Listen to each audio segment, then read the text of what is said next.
Marami din sa inyo, mga politiko, ang nagpapataba ng bulsa sa pangungurakot. Ang totoo, may hati-hati yan mula sa pinakamataas hanggang sa mga nasa gilid lang ng sistema. Huwag nyo kaming gawing panakip butas kasi kung babalikan ang lahat ng transaksyon, makikita ninyong mas malaki pa ang napupunta sa inyo kaysa sa amin.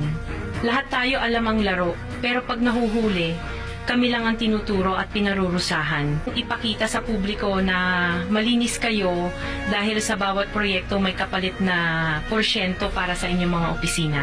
Ang sistema mismo ang nagtutulak sa amin na sumunod kung hindi kami papayag, wala kaming makukuhang proyekto.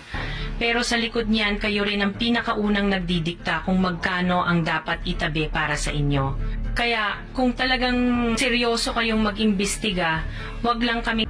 Tingnan ninyo rin ang mga pangalan na nakaupo ngayon sa mga komite, sa mga ahensya, at lalo na sa mismong mga nagpapalakad ng gobyerno. Dahil sa totoo lang, pare-pareho tayong nasa iisang lamesa, iba-iba lang ang laki ng parte na nakukuha. Kawawa po talaga ang mga mamamayang Pilipino kasi ninanakaw lang natin ang kaban ng bayan. Pera ng taumbayan pero tayo ang nakikinabang. Hindi ba tayo nahiya? Ang mga mahihirap mas lalong naghihirap. Kaya tama na ang pangungurakot natin.